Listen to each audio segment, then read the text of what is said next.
వాళ్ళు మాట్లాడేయాలి తప్ప వాళ్ళకి తెలిసి కాదు తెలియక కాదు, తెలిసి తెలియక అక్కడ ఏదో ఏదో కూర్చుని కాసేపు మాట్లాడేయటం అంతే. అది తప్ప నేనేమన్నా అలాగ ఉన్నట్టుంటే కనుక నేను రాజీనామా చేస్తాను మీరు ఏమన్నా నిరూపించండి అనేసి అంటాడు. ఆయన అన్న మాటలకి ఆయన క్లారిటీ లేదు. ఎందుకంటే ఆయన అన్నమాట చాలా మంది వెంటనే నేను ట్రోల్స్లో కూడా చూస్తున్నాను ఆయన్ని. ఎందుకంటే రాజకీయ నాయకుల్లో అత్యధికంగా ట్రోల్స్ గురయ్యే రాజకీయ నాయకుడు అంటే రాజకీయ నాయకుడు కూడా ఆయన అనకూడదు. ఎందుకంటే ఏ అవగాహన లేని ఆయన్ని మనం రాజకీయ నాయకుడు అనకూడదు. ఎందుకంటే గ్రౌండ్ లెవెల్లో పనిచేయడం చేతకాని ఆయన్ని కానీ, అవగాహన లేని ఆయన కానీ, పరిపాలన అంటే తెలియని ఆయన కానీ మనం రాజకీయ నాయకుడు అనకూడదు. అటువంటి ఆయన గురించి మనం ప్రత్యేకంగా మాట్లాడక్కర్లేదు.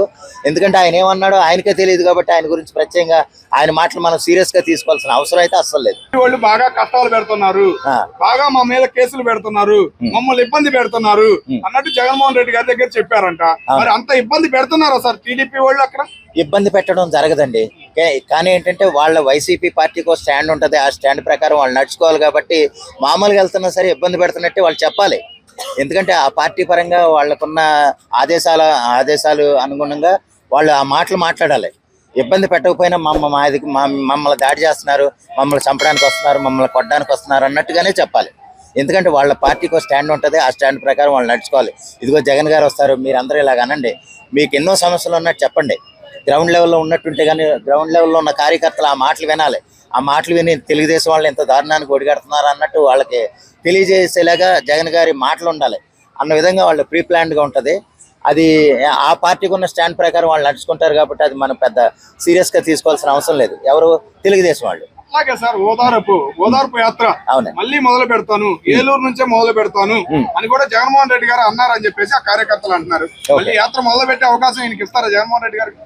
యాత్ర మొదలుపెట్టే అవకాశం ఈ కొంతమంది కార్యకర్తల్లోనూ లేదా పెద్ద నాయకుల్లో ఉన్నా కానీ జగన్మోహన్ రెడ్డి గారు మళ్ళీ చేసే అవకాశం అయితే లేదనుకుంటున్నాను. ఇలా ఎందుకంటే అంతకుముందు వాళ్ళ నాన్నగారు అంటే వైఎస్ రాజశేఖర రెడ్డి గారు చనిపోయారు కాబట్టి ఆ సానుభూతితో నాకు ఒక్క ఛాన్స్ ఇవ్వండి అని ఓదార్పు యాత్ర నిమిత్తం పాదయాత్ర చేశారు ఆయన.